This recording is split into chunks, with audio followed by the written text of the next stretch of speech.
हाँ जी, very good morning to all of you. Khushi, Navreet, किरण, पलिका, सरबजीत, सतवीर, विशाल, तरनजीत, सतवीर कौर, आयुष्मानदीप कौर, भवन, नवकिरण। हाँ जी बेटा, welcome to business studies by Radha. हाँ जी बेटा, hurry up, join quickly.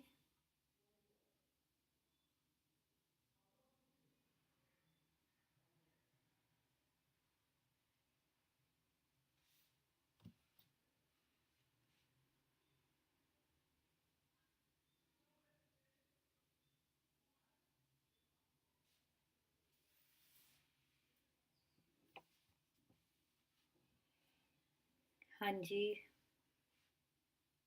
shall we start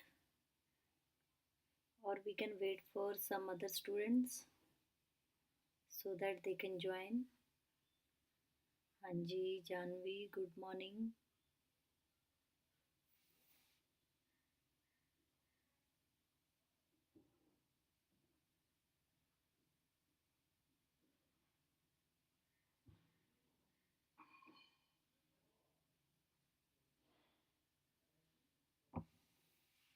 हाँ जी, good morning to all of you. हाँ जी बेटा, without wasting our time, we can come to the point that we are doing principles of management, and in that last one is left. Yesterday we have done about the principles initiative, that where we should give chance, manager should give chance, must give chance to his subordinates to come forward and give their valuable suggestions. And अगर ये जो suggestions हैं आपके बड़े valuable prove होते हैं कि that it helps to reduce the cost of production, तो it increases efficiency, then he must be rewarded. उसके बाद स्टेबिलिटी ऑफ पर्सनल, जहाँ पे हमने पढ़ा था कि अगर आप चाहते हैं अपने ऑर्गेनाइजेशन में ग्रोथ करना, तरक्की करना, तो आपके जो स्टाफ मेंबर हैं उनका वहाँ पे लंबे समय तक काम करना बहुत ज़रूरी है। एंड उसके लिए क्या ज़रूरी है, that you have to select person after following the proper selection procedure. आप जो है एक किसी भी कैंडिडेट को आप चूज़ करने जाते हैं तो that should be A right person at A right job. तो उसके लिए आपको proper recruitment, selection procedure, staffing process, ये आपको सही से चूज़ करना है, फॉलो करना है। और उसके बाद आपको जो है आपको अपना वर्कर को सफिशिएंट टाइम देना है, that so that he can prove himself.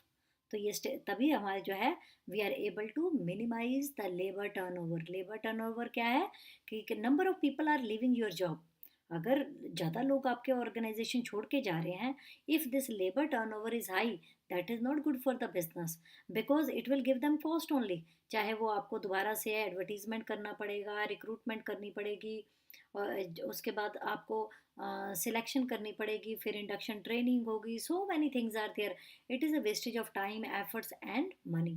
तो आपने ये देखना है कि अगर आप एक अच्छे से सिलेक्शन प्रोसीजर फॉलो करके एक एम्प्लॉय को आप अपॉइंट करते हो, तो आप उसको सफिशिएंट टाइम भी दो। फ्रीक्वेंट ट्रांसफ़र की हमें ज़रूरत नहीं है कि आप फ्रीक्वेंटली उसको ट्रांसफ़र करे जा रहे हैं, एक शिफ्ट से दूसरी शिफ्ट, एक जॉब से दूसरी जॉब। तो उससे क्या होगा, he won't be able to give his best, क्योंकि हर एक को टाइम लगता है एडजस्ट होने में। तो आपने जो, अगर आप चाहते हैं, मतलब ये जो हमारा प्रिंसिपल है, that stability of personnel, that is also must to increase the efficiency of an organization। ठीक है।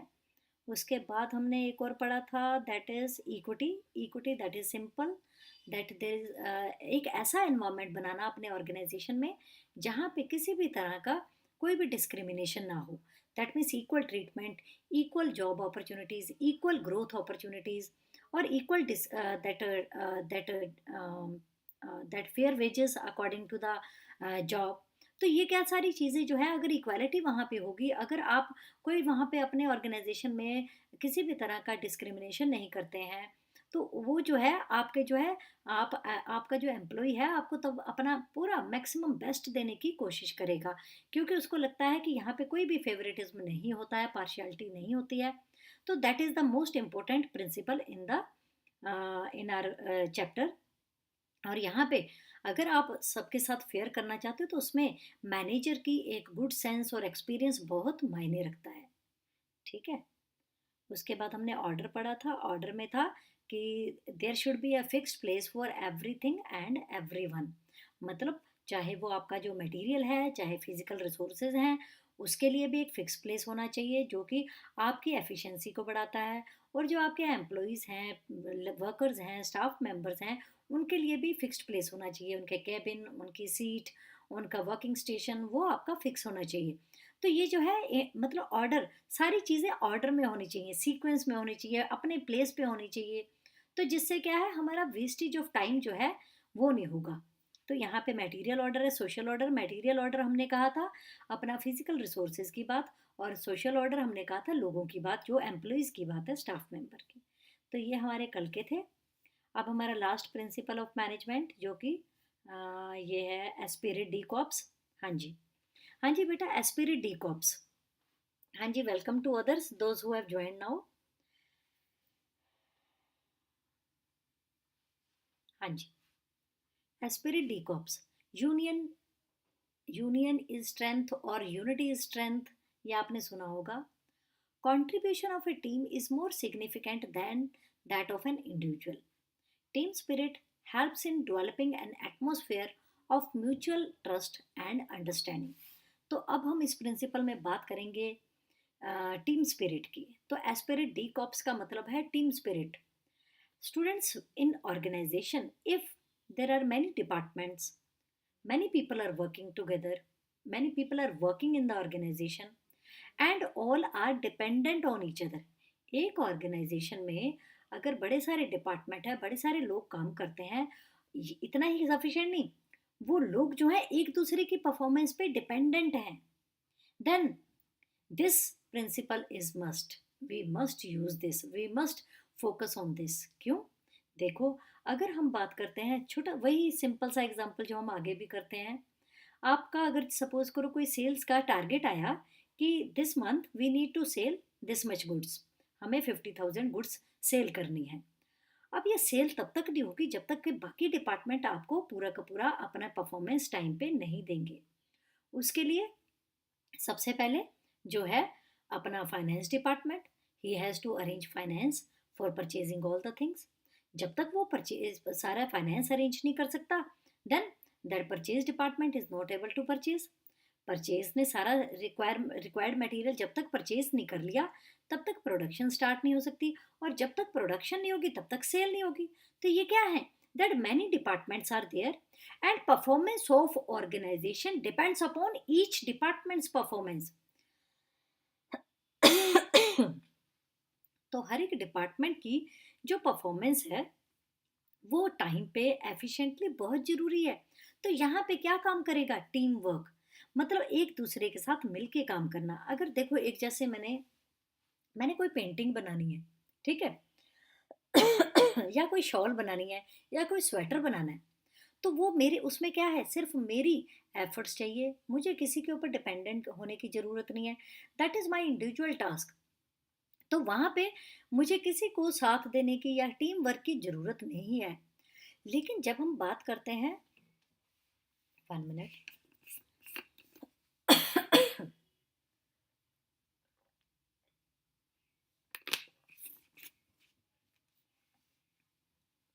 लेकिन जब हम बात करते हैं एक ऑर्गेनाइजेशन में जहाँ पे अलग अलग डिपार्टमेंट्स हैं, काम तो वो अलग अलग कर रहे हैं, but all are interdependent, interrelated, then it is must to use this principle.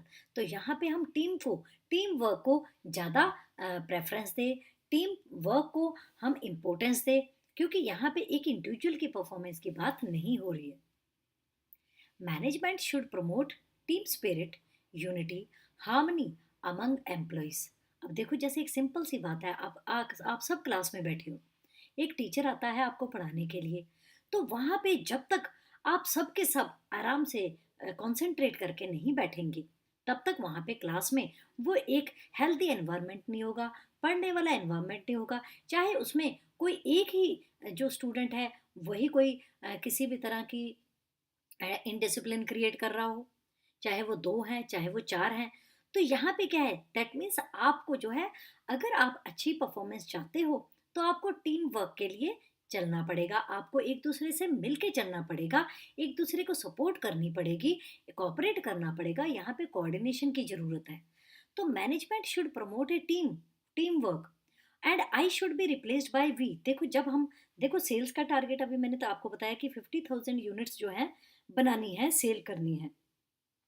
तो उसमें सिर्फ सेल्स डिपार्टमेंट का टारगेट, सेल्स डिपार्टमेंट की इकल्ली अचीवमेंट नहीं है, वहाँ पे प्रोडक्शन डिपार्टमेंट की भी उतनी इम्पोर्टेंस है, उतना ही रोल है, उतनी ही परफॉर्मेंस इम्पोर्टेंट है जितनी की अपना परचेज की, फाइनेंस की। तो यहाँ पे हमें क्या करना चाहिए, ये प्रिंसिपल हमें बताता है कि we should replace I with we.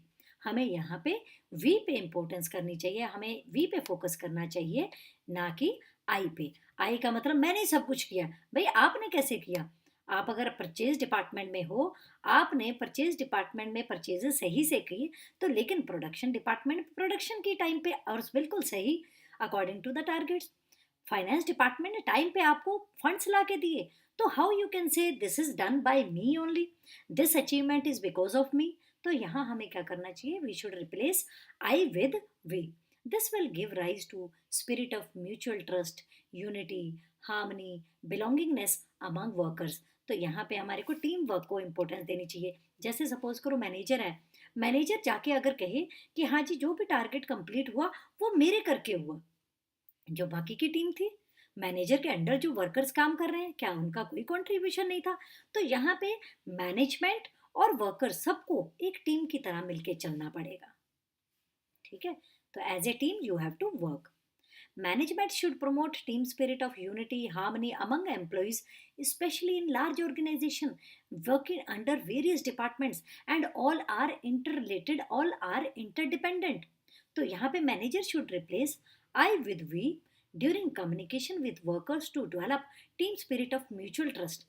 अगर एक मैनेजर कहेगा हाँ जी मैं आपको जैसे कह रहा हूँ आप वैसे करो, तो मैं ये बता रहा हूँ आप ऐसे करो, तो नहीं हम मिलकर ऐसा करते हैं। तो आप देखो स्टेटमेंट में एक जगह मैं है, एक जगह हम है, तो वहाँ पे जो है वर्कर्स को भी आपको लगता है कि हाँ जी हम सब मिलके काम करेंगे, हम सब मिलके ये टारगेट अचीव करेंगे, इसमें कोई एक की कंट्रीब्यूशन नहीं होगी। तो famous saying is unity strength. तो ये था हमारा एस्पिरिट डी कॉप्स। अब एक एग्जांपल लेते हैं। In cricket team all members should be rewarded if the team wins, it is not the captain only rewarded. देखो क्रिकेट टीम में अगर कोई मैच होता है तो वहाँ पे सभी सभी मेंबर्स की, किसी ने विकेट की करी को है, किसी ने अच्छी बॉलिंग की, किसी ने अच्छी बैटिंग की, तो सभी का कंट्रीब्यूशन है। आप वहाँ ये नहीं कह सकते हाँ ठीक है कई मूवमेंट होती हैं जहाँ पे किसी का कंट्रीब्यूशन थोड़ा ज़्यादा होता है, लेकिन you can not ignore the contribution of others. तो communication value of team spirit, unity, harmony. अब इसके पॉजिटिव इफेक्ट क्या होंगे? Team spirit helps to achieve organizational goal effectively and efficiently. Develop team spirit, unity, harmony, mutual trust, belonging values, etc. Helps to minimize the need to use penalty system. No need to use penalty system. तो यहाँ पे क्या है, हमारे पास ये जो penalty system, punishment की जो रिक्वायरमेंट है वो बहुत कम हो जाती है। तो स्टूडेंट्स ये थे हमारे फ्यूल के प्रिंसिपल्स। तो फ्यूल, अच्छा एक चीज़ और ये याद रखना, फ्यूल ने जो प्रिंसिपल्स दिए हैं, principles of management, principles of general management, तो वहाँ पे जो है मैनेजमेंट के प्रिंसिपल थे। अब अब जो हम आगे करने जा रहे हैं वो है हमारे, हाँ जी, तो वो है हमारे टेलर की बात। तो टेलर का जो कंट्रीब्यूशन है प्रिंसिपल्स ऑफ साइंटिफिक मैनेजमेंट में, ये आपको किस लिए बता रही हूँ, बिकॉज बेटा जब क्वेश्चन आता है तो कई बार वो नाम नहीं देते हैं कि टेलर का प्रिंसिपल या किसका प्रिंसिपल। तो आपने जब टेलर की बात है, या मतलब जो साइंटिफिक मैनेजमेंट के प्रिंसिपल्स हैं वो अलग हैं, जो प्रिंसिपल्स ऑफ मैनेजमेंट है वो फ्यूल की तरफ से दिए गए हैं, और जो टेलर की तरफ से दिए हैं वो साइंटिफिक मैनेजमेंट के प्रिंसिपल्स हैं। तो पहले हमने जो 14 प्रिंसिपल्स पढ़े हैं वो फ्यूल की तरफ से हैं, वो जनरल मैनेजमेंट के लिए हैं, और वो किसकी एफिशिएंसी को बढ़ाते हैं, they are going to increase the efficiency of managers. तो देखो चाहे एस्पिरिट डी कॉप्स है, चाहे वो इनिशिएटिव है, तो किसने ये सारे के सारे प्रिंसिपल्स यूज करने हैं, मैनेजर ने, सुपीरियर ने। तो सुपीरियर अपने वर्कर से तभी बेस्ट ले पाएगा if he is going to use all these principles. He is going to apply these principles in his organisation. तो उसको जो है अपनी जो ऑर्गेनाइजेशन में स्मूथली फंक्शनिंग मिलेगी, अच्छे से काम मिलेगा, कोऑर्डिनेशन मिलेगा, एफिशिएंसी मिलेगी, इफेक्टिवनेस मिलेगी और अचीवमेंट ऑफ गोल मिलेगा। ठीक है, तो अब हम बात करते हैं टेलर की। हाँ जी, टेलर, FW टेलर, जिसका पूरा नाम है फ्रेडरिक विंसलो टेलर।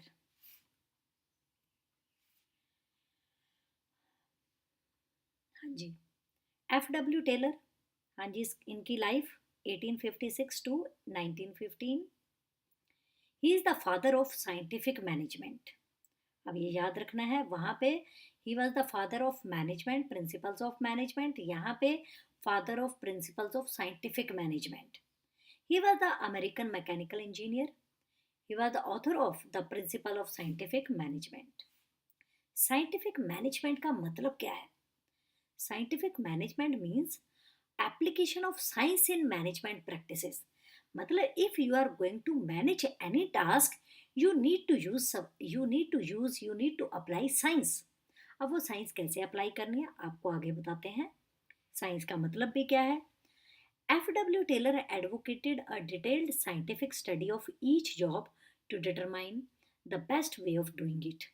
मतलब FW टेलर का मानना ये था कि अगर आप एक काम को बेस्ट तरीके से करना चाहते हो तो उसमें first you have to analyse the job properly.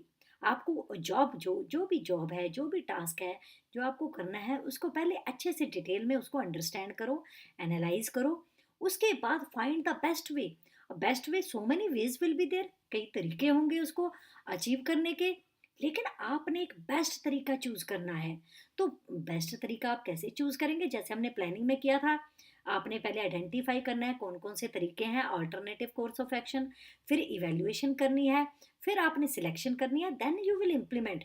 तो यहाँ पे भी जो है आपने देखना है what are the ways, and then you have to evaluate सबके। सर जो हर तरीके हैं, जो सारे की सारी आपकी स्ट्रेटेजी हैं, वेज हैं, उनको आपने इवेल्युएट करना है, उसके बेनिफिट ड्रॉबैक सारे देखने हैं, कंपैरिजन करना है, and then you have to choose the best. तो आप ऐसे अगर बेस्ट चूज करेंगे तो आपके जो टास्क में एफिशिएंसी जरूर आएगी। Scientific management means knowing exactly what you want men to do,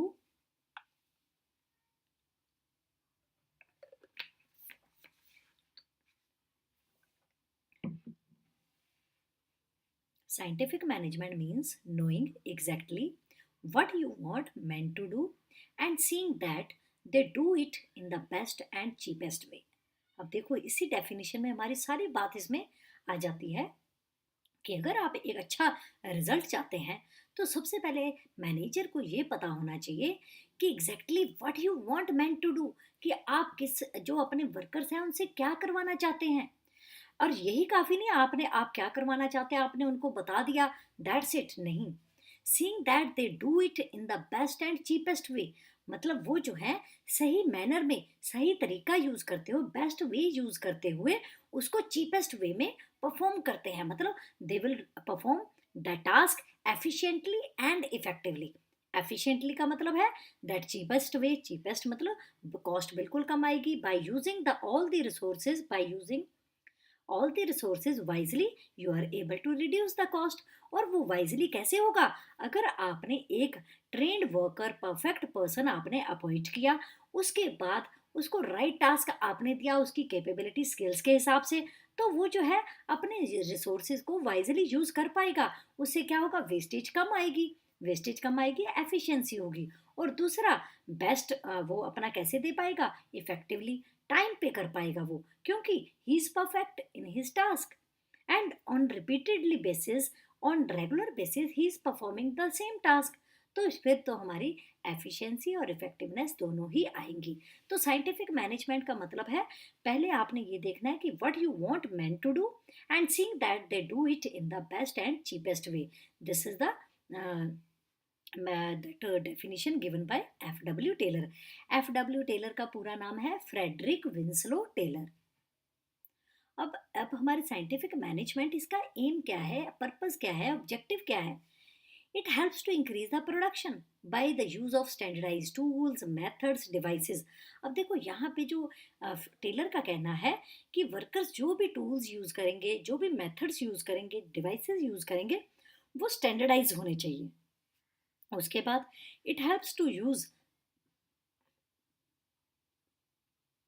it helps to use quality, it helps to improve quality. तो क्वालिटी जो है आपकी वो भी आएगी। उसके बाद it helps to reduce the cost of production. वो कॉस्ट ऑफ प्रोडक्शन यहाँ पे देखो आपका जो है प्रोडक्शन कैसे इंक्रीज होगी, वो by the use of standardise tools, methods and devices. Quality कैसे इंप्रूव होगी, by using quality control and research. तो आप रिसर्च करके या फिर क्वालिटी कंट्रोल, आप सैंपल चेकिंग होगी जैसे, तो ये मेथड यूज करके आप देख सकते हैं कि आप क्वालिटी को इम्प्रूव कर पाएंगे। उसके बाद कॉस्ट कैसे रिड्यूस की जा सकती है, by using scientific techniques of production. मतलब आपने ऐसी टेक्निक यूज करनी है, साइंस यूज करनी है। साइंस का मतलब है यहाँ पे कि आप जो है हिट एंड ट्रायल मेथड नहीं यूज करेंगे, आपने प्रॉपरली टास्क को एनालाइज करना है। And then you have to make a list of all the ways, all the alternative course of action, and then you need to choose the best one. तो जब आप ऐसे एक बेस्ट टेक्निक यूज करेंगे, best method use करेंगे, वो hit and trial से नहीं आएगा। चलो ये मेथड यूज करके देख लेते हैं कि हमारा क्या रिजल्ट आता है। तो वैसे आपको जो है एक बार हो सकता है बाई चांस आपका जो है कॉस्ट रिड्यूस हो जाए, लेकिन हर बार ऐसा नहीं होगा। तो ये हमारे जो है मेन पर्पस क्या है, increase production, improve quality and reduce cost of production. हाँ जी, अब हमारे पास फ्रेडरिक विंसलो टेलर के बारे में थोड़ी सी बात करते हैं। हाँ जी बेटा, Frederick Winslow Taylor 1856 to 1915, he was a person who within a very short duration, 1878 to 1884, rose from ranks of an ordinary apprentice to chief engineer in Midville Steel Company, USA। मतलब एक कंपनी में उसने बड़े छोटे से time period में, थोड़े से टाइम पीरियड में, वो एक अप्रेंटिस से, मतलब जो ट्रेनी होता है, ट्रेनी से वो चीफ इंजीनियर में वो जो है उसने अपने आप को ट्रांसफॉर्म किया। Taylor conducted a number of experiments. अब देखो टेलर ने जो है अपने ये जो प्रिंसिपल्स दिए हैं या साइंटिफिक मैनेजमेंट थ्योरीज दी हैं, टेक्निक्स दी हैं, वो कैसे आई, how he has formed these theories, these principles, these techniques.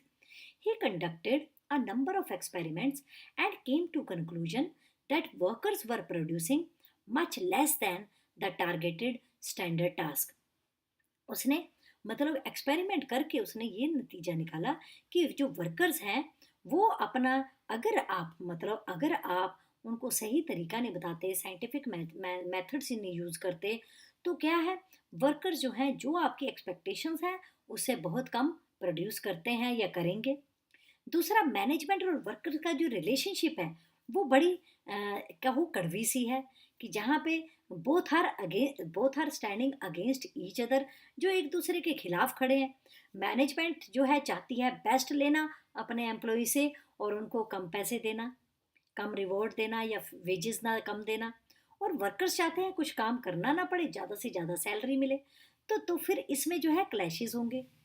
उसके बाद he gave a number of suggestion to solve this problem. मतलब वो उसका मानना ये है कि वर्कर्स जो हैं, जो आप टारगेट टास्क दोगे वो उससे कम ही प्रोड्यूस करेंगे या कर रहे हैं। दूसरा, उनमें रिलेशनशिप भी अच्छी नहीं है। तो उसने इस ये प्रॉब्लम का क्या सॉल्यूशन दिया, he has given the number of suggestions to solve this problem and correctly propounded the theory of scientific management. तो उसने जो है एक साइंटिफिक मैनेजमेंट थ्योरी को क्रिएट किया या फॉर्म किया, to emphasize the use of scientific approach in managing an enterprise instead of hit and trial method। तो उसने कहा अगर आपने ये प्रॉब्लम दोनों सॉल्व करनी है तो आपको scientific management techniques, scientific management theories या प्रिंसिपल्स आपको यूज करने चाहिए, जिसमें क्या होगा, आपकी जो है hit and trial method. Hit and trial method क्या होता है, अच्छा मेरा मन ये कहता है कि ये वाला मेथड मैं यूज करूं। अब भाई आपका मन क्या कहता है, हो सकता है कई बार आपको सही उसका रिजल्ट भी मिल जाए, लेकिन हर बार आपका मन चाहा और आपका वो रिजल्ट आया, ऐसा नहीं होगा। हाँ, आपकी साइंटिफिक अप्रोच होगी, आपका पर्टिकुलर आपने एनालाइज़ करके एक बेस्ट आपने उसका तरीका निकाला और उस काम को करने का, तो आपको डेफ़िनिटली सक्सेस मिलेगी, मिलेगी। तो ये होता है हमारे हिट एंड ट्रायल मेथड कि आपका जो दिल चाहा, इंट्यूशन आपको हुई कि अच्छा ये वाला करके देख लेते हैं। तो वो जो मेथड्स हैं वो आपको कई बारी सक्सेस दे सकते हैं, लेकिन हर बार सक्सेस नहीं देंगे। तो उसका मानना है कि साइंटिफिक अप्रोच आपको यूज़ करनी चाहिए टू मैनेज योर बिजनेस।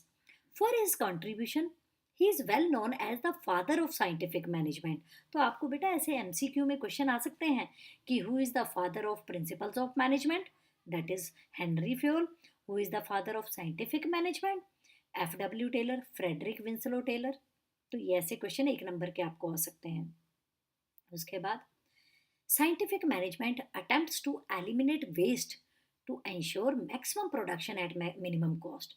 मतलब साइंटिफिक मैनेजमेंट टेक्निक्स जो हैं, ये प्रिंसिपल्स हैं, ये आपको क्या हेल्प करते हैं कि वेस्टेज बिल्कुल कम होगी और मैक्सिमम प्रोडक्शन होगी, मतलब मोर आउटपुट एट मिनिमम कॉस्ट।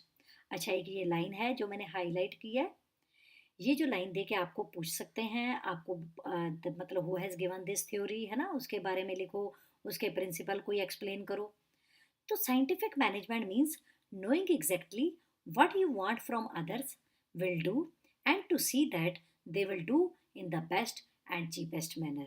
तो आपको ये दे के वो पूछ सकते हैं who is the author of this, who is the writer, who is the father of this statement. तो आपको उसके आगे क्वेश्चन बना के भी पूछ सकते हैं। ठीक है, तो आपको ये सारी चीज़ें जो हैं, ये मैंने आपको कंट्रीब्यूशन जो है इसलिए बताया है कि आपको कल को कोई भी एमसीक्यू क्वेश्चन आ सकता है। तो आप जैसे इसका ईयर है एफ डब्ल्यू टेलर का 1815 6 टू 1915, ये आप याद कर सकते हैं। उसके बाद अच्छा, जो टेलर का है और वो क्या चाहता था, थोड़ा सा इसको बड़ा करते हैं। हाँ जी, Taylor said that we should analyse work और task scientifically and find the best way to do. तो हमें जो है, जो टास्क है उसको प्रॉपरली हमें अंडरस्टैंड करना है, एनालाइज करना है कि क्या हम काम करने जा रहे हैं। तो उसका उसको जो है उसकी क्या क्या बारीकियां हैं, सारा हमने देखना है, अच्छे से जांच पड़ताल करनी है एंड उसके लिए फिर बेस्ट वे हमने तैयार करना है, ये टेलर का मानना है। तो scientific management means use scientific and standardise tool, methods और इक्विपमेंट एंड ट्रेन वर्कर। उसका ये मानना है कि जो आप मेथड यूज़ करेंगे, इक्विपमेंट यूज़ करेंगे, टूल्स यूज़ करेंगे, वो स्टैंडर्डाइज होने चाहिए। दूसरा, जो वर्कर आप यूज़ करेंगे वो ट्रेंड होने चाहिए, परफेक्ट होने चाहिए अपने टास्क में। तो then you can get this result. क्या result? Maximum production, minimum cost, minimum wastage, improve efficiency, quality products. तो मतलब जो हम तीन बेस्ट एम जो है वो हम रिसीव कर सकते हैं, वो अचीव कर सकते हैं। क्या? Man, material and machinery. तो best use of man, material, machinery can be achieved with the help of scientific and standardized tools, methods, equipment and trained workers। तो ये था हमारा टेलर के बारे में। अब हम चलते हैं, अब सबसे पहले जो है टेलर का, टेलर ने क्या प्रिंसिपल्स दिए हैं, अब मैं दोबारा रिपीट कर रही हूँ बच्चे। प्रिंसिपल्स ऑफ मैनेजमेंट और principles of scientific management. Principles of management, उनको प्रिंसिपल्स ऑफ जनरल मैनेजमेंट भी कह सकते हैं, जनरल प्रिंसिपल्स ऑफ मैनेजमेंट भी कह सकते हैं। तो वो होंगे, that is given by Frederick, that is given by Henry Fayol and that are 14 principles. और वो प्रिंसिपल्स के आपने नाम भी याद करने हैं। आपको ये क्वेश्चन नहीं आएगा कि बताओ नाम बताओ उनके। आपको अगर कल को वो पूछें कि हाँ जी what are that explain any two principles of management, तो प्रिंसिपल्स ऑफ मैनेजमेंट जब पूछेंगे तो आपको हेनरी फ्यूल के लिखने हैं। जब वो पूछेंगे प्रिंसिपल्स ऑफ साइंटिफिक मैनेजमेंट तो वो आपको एफ डब्ल्यू टेलर के प्रिंसिपल्स लिखने हैं। तो बेटा देखो, हमारा जो है, हमारी क्वेश्चंस में हम जब पेपर करते हैं तो हमारी जो मिस्टेक्स होती हैं वो ऐसी सिली मिस्टेक्स होती हैं। हमें, हमारे को टॉपिक आता होता है, हमें लिखना आता होता है, हमें सारा मतलब कॉन्सेप्ट हमें क्लियर है, लेकिन हम सिर्फ ये थोड़ी सी गलती कर जाते हैं कि कौन सा टॉपिक का में क्या क्या कंटेंट्स हैं, क्या क्या टॉपिक सब टॉपिक्स हैं। तो ये आपको हेडिंग्स क्या हैं, जैसे सिग्निफिकेंस दिया हो, आपको इम्पोर्टेंस पूछ ले, इम्पोर्टेंस आपने पढ़ी है, आपको सिग्निफिकेंस पूछ लें, तो ये जो आपकी जो अल्टरनेट वर्ड्स वो यूज़ करते हैं आपको पता होने चाहिए। तो अब हम करने जा रहे हैं FW टेलर के द्वारा दिए गए प्रिंसिपल्स ऑफ साइंटिफिक मैनेजमेंट। मतलब आपने अगर अपने बिजनेस की एक्टिविटीज को मैनेज करना है साइंटिफिकली, तो what are the principles you must use, तो that are given by FW Taylor. अब सबसे पहले है हमारे पास science not rule of thumb. Science का मतलब क्या है और रूल ऑफ थंब का मतलब क्या है, पहले आपको ये जानना जरूरी है। Rule of thumb means application of traditional methods और methods decided by the manager based on their past experiences. मतलब रूल ऑफ थंब का मतलब है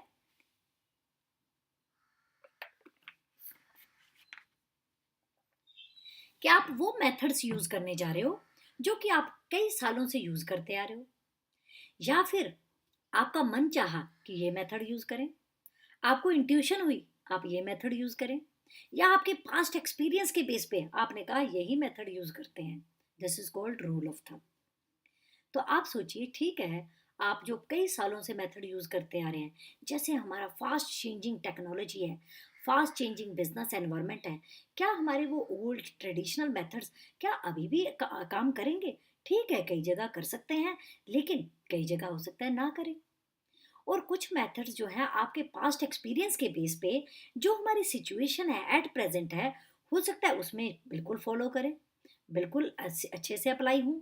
लेकिन हो सकता है कि अब जो जैसी सिचुएशन है बिल्कुल डिफरेंट है, उसमें आपका पास्ट एक्सपीरियंस जो है मैटर ही नहीं रखता, आपको कोई नया तरीका ढूंढना है।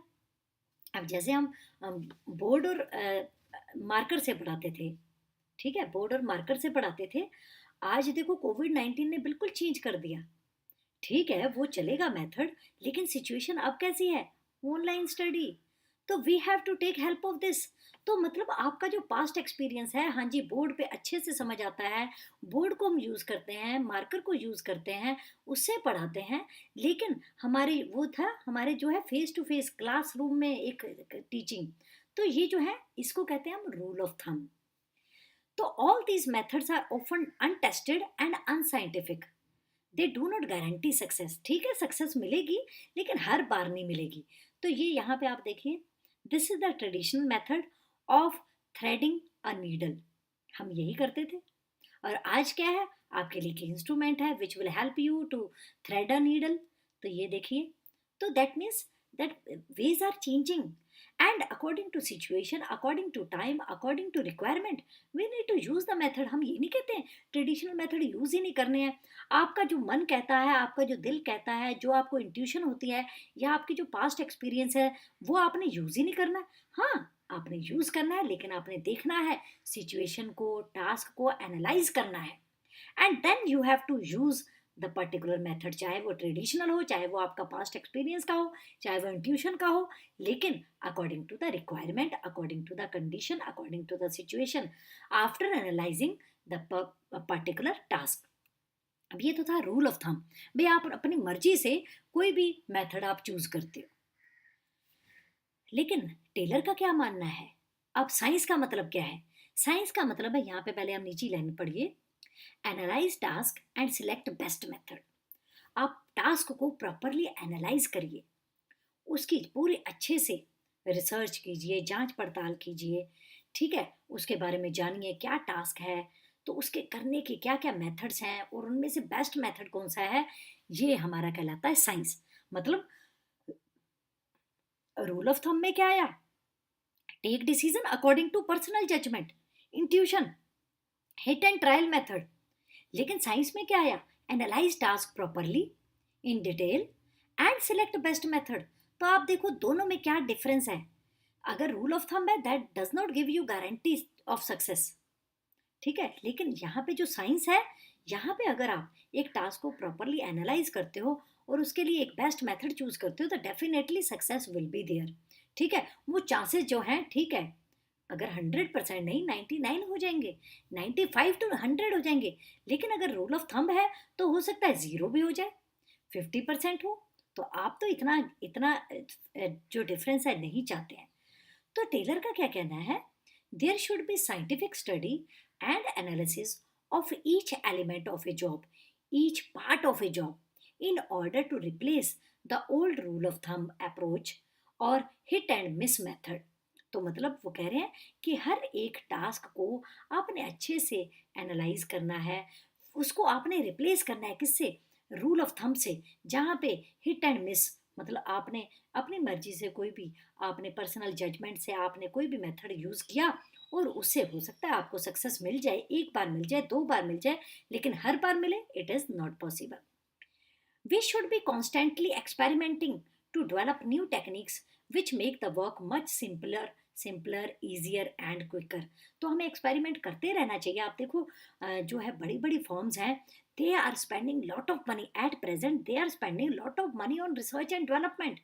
They have separate departments for research and development, and they are spending money for innovation in their methods, innovation in their new products. तो ये जो है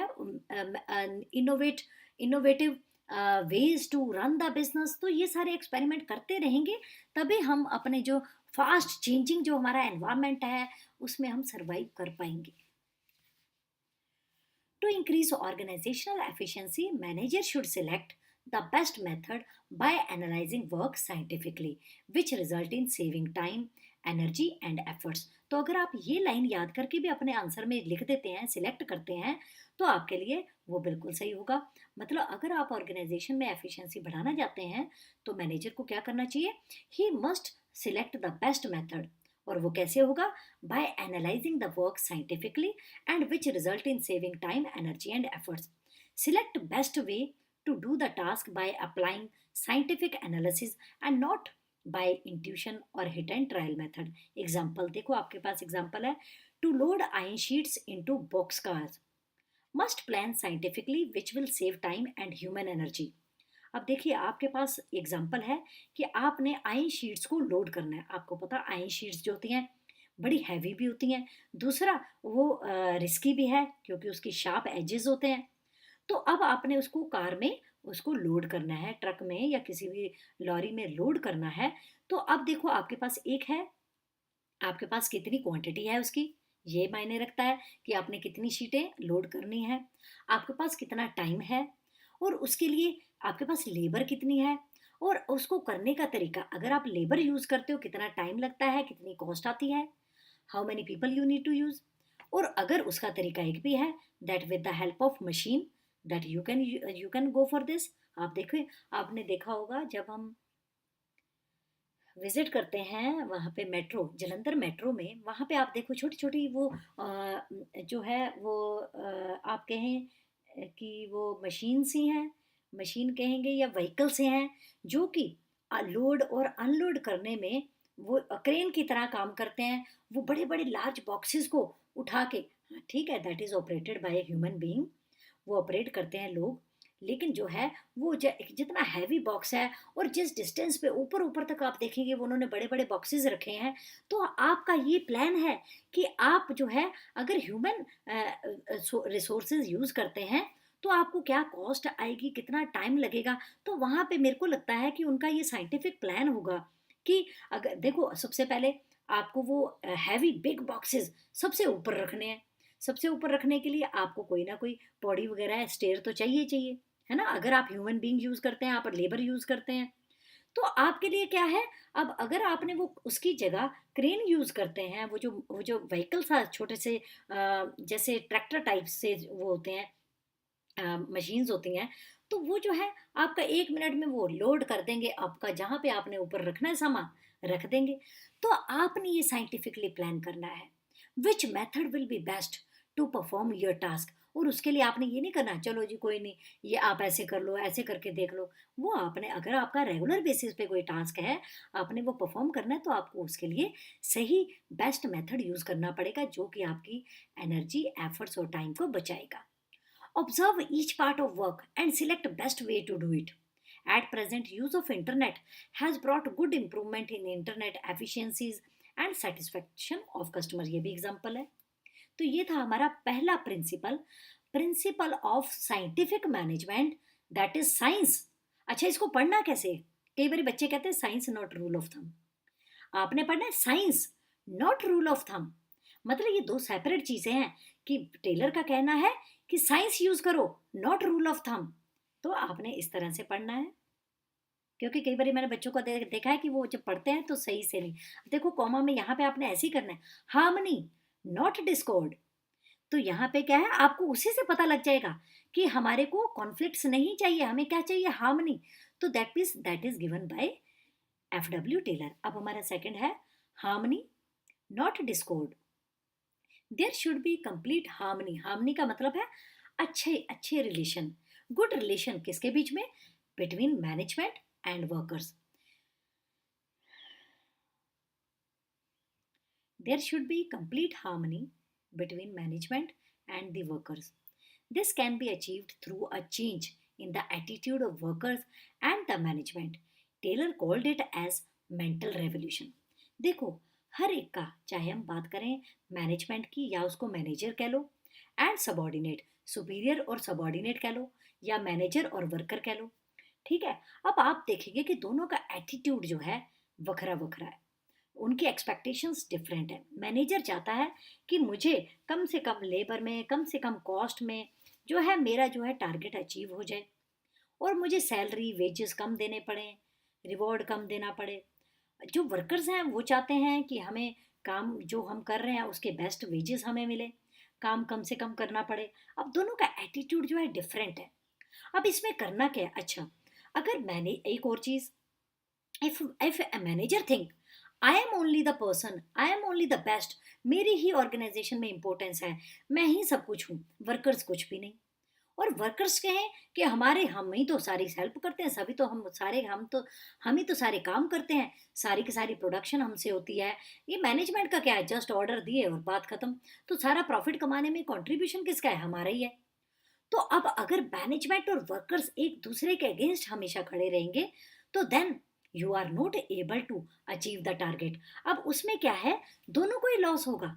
अगर आप ऐसा एटीट्यूड रखते हो जहां पे मैनेजर कहे I am the best, workers कहे वी आर द बेस्ट, तो दोनों एक दूसरे की बात ना माने ना सुने, तो वहां पे दोनों के लिए नुकसान है। क्या नुकसान है, that organisation will suffer because of this attitude. Organisation में प्रॉफिट्स नहीं होंगे, क्योंकि वर्कर्स वो मैनेजमेंट को कुछ नहीं समझते, और मैनेजमेंट वर्कर्स को कुछ नहीं समझता। तो वर्कर्स जो, अगर वर्कर अच्छा अपना बेस्ट नहीं देंगे तो मैनेजमेंट को प्रॉफिट नहीं होगा, अगर मैनेजमेंट को प्रॉफिट नहीं होगा तो वर्कर्स को सैलरी कहाँ से मिलेगी, वर्कर्स को जॉब कहाँ से मिलेगी। तो ये जो चीज़ें हैं, आपको ये सारे कॉन्फ्लिक्ट्स जो है ऑर्गेनाइजेशन में चलते हैं। But how you can solve this problem, how can you solve this problem, with the help of harmony. That means you have to change attitude. अब किसको चेंज करना है एटीट्यूड, वर्कर्स एंड मैनेजमेंट को। That attitude of workers and management should be change towards each other. जो हमारे management और workers हैं, दोनों को एक दूसरे के प्रति अपना अपना रवैया, बिहेवियर, एटीट्यूड चेंज करना पड़ेगा। वो क्या चेंज करना पड़ेगा, दोनों को एक दूसरे को इंपॉर्टेंस देनी पड़ेगी। Yes, you are also equally important as me. जैसे जितने ही मैं इंपॉर्टेंट हूं उतने ही आप इंपॉर्टेंट हैं। मतलब एक सुपीरियर आपको सबॉर्डिनेट को कह रहा है, अब सबॉर्डिनेट का भी यही मानना होना चाहिए कि जितने कि हम इंपॉर्टेंट है उतने ही आप इंपॉर्टेंट हो। तो जब हम एक दूसरे की इंपॉर्टेंस को जानेंगे, और जानना भी चाहिए, क्यों, देखो वर्कर्स की, अगर वर्कर्स काम नहीं करेंगे तो मैनेजमेंट कैसे अपने अचीव करेगी गोल, और अगर मैनेजमेंट वर्कर्स को सही से वो फेयर वेजेस नहीं देंगे, इक्वल ट्रीटमेंट नहीं देंगे, तो वो काम कैसे करेंगे अच्छे से। तो ये जो चीज़ें हैं, हमारे को यहाँ पे मेंटल, मतलब मेंटली आपको अपना एटीट्यूड चेंज करना है, एक रेवोल्यूशन लाने की ज़रूरत है, आपकी सोच बदलने की ज़रूरत है। वो एक दूसरे को सोच बदलनी है, किसको, वर्कर्स एंड मैनेजमेंट को। It implies that there should be mental revolution on part of managers and workers. वहां पे एक की बात नहीं की है कि मैनेजर अपना एटीट्यूड चेंज करें, अपना सोच चेंज करें, वर्कर्स भी, in order to respect each other's role, एक दूसरे के रोल को रिस्पेक्ट करें, and eliminate any class conflict to realise organisational goal. Class conflict है कि आप तो सबॉर्डिनेट हो, हम सुपीरियर हैं, तो ये क्लास का डिफरेंस हो गया, लेवल का डिफरेंस हो गया, तो ये हमें भूल जाना चाहिए, so that we can achieve organizational goal as well as personal goal. There should be complete harmony between the management and workers. तो दोनों में जो है अच्छी, एक तो अच्छा रिलेशन, स्मूथ रिलेशन होना चाहिए। Taylor said management should share the gain. अब उसके लिए करना क्या चाहिए, इसमें सबसे बड़ा इंपॉर्टेंट रोल है, अगर आप अपने एम्प्लॉय से बेस्ट चाहते हो तो मैनेजमेंट को क्या करना चाहिए? Management should share the gains of a company if any and worker should work hard, be ready to adapt changes. अब देखो, अगर हम बात करते हैं हम बात करते हैं मैनेजर की, मैनेजमेंट की, तो उनको क्या करना चाहिए? That if they want best from their employees, first that right job, right job to the right person. उसके बाद आपको जो है उनको फेयर वेजेस देने चाहिए। उसके बाद equal opportunities, equal treatment, dealing, ये सारा कुछ होना चाहिए। उसके बाद you can share the gains of the company, मतलब प्रॉफिट शेयरिंग, वो आपको वर्कर्स के साथ करनी चाहिए। रिवॉर्ड शेयर करने चाहिए मोटिवेट करने के लिए। तो ये हो गया कंट्रीब्यूशन मैनेजर का अपने वर्कर्स के लिए। अब वर्कर्स को क्या करना चाहिए? वर्कर्स को अननेसेसरी डिमांड नहीं रखनी चाहिए। Whatever they are doing, if they are getting that fair wages, ठीक है। अगर कहीं अच्छा परफॉर्म करते हैं, उनको बोनस भी मिलता है, उनको रिवॉर्ड भी मिलता है, इंक्रीमेंट भी मिलती है। तो unnecessary they should not go for that any kind of strike, और they are going to stop work, they are going to be so careless, irresponsible. तो ये चीज़ें उनमें नहीं होनी चाहिए, और उनको अपना बेस्ट देने की कोशिश करनी चाहिए। तो ये क्या है, एक दूसरे का जो है, मतलब अगर आप ऐसे एक दूसरे को रिवॉर्ड देंगे, देन हार्मनी होगी होगी, गुड रिलेशन होंगे होंगे। And Taylor said prosperity for the, हाँ जी, ये जो है ना, आप ये लाइन आप कोट कर सकते हैं, मतलब ये लाइन देके भी आपको पूछा जा सकता है कि who said that prosperity for employer can not exist for a long time until it is accompanied by prosperity for employees. तो जब तक कि आपके एम्प्लॉयज खुश नहीं होंगे, ऑर्गेनाइजेशन की जो प्रोस्पेरिटी है, ग्रोथ है, वो नहीं होगी। तो आप दोनों का रोल है, जब तक एम्प्लॉयर आपसे खुश नहीं, आपको वो बेस्ट नहीं देगा, आपको बेस्ट नहीं देगा, आप अच्छा काम नहीं करोगे, तो वो किसी को भी फायदा नहीं होगा, तो organisation will suffer. For example, Japanese companies follow paternalistic style of management. अब पैटर्नलिस्टिक क्या होता है? Where if worker go to strike, they wear a black badge, but they do more work than normal hours, more work than normal hours to gain sympathy of management. मतलब Japanese जो company है, वहाँ पे क्या है, workers अगर किसी भी बात से अपने एम्प्लॉयर से नाराज है, मैनेजमेंट से नाराज है, they don't go for strike, but they wear black badge and they perform more than their normal work. Means normal hours में वो जितना परफॉर्म करते हैं, उससे ज़्यादा काम करते हैं, ताकि वो अपने मैनेजमेंट की सिंपथी गेन कर पाए। तो उससे क्या होगा? मैनेजमेंट भी सोचने को मजबूर होगी, if they are giving their best, we should also give our best. So this is our harmony, not discord. Management should share the gain with workers and workers should work hard and accept changes. अबे जो भी environment में changes आएंगे, अगर कोई management कुछ नया introduce करने जा रही है, तो वर्कर्स को भी उतना ही उसमें रोल अदा करना चाहिए, उतना ही अपना कंट्रीब्यूट करना चाहिए।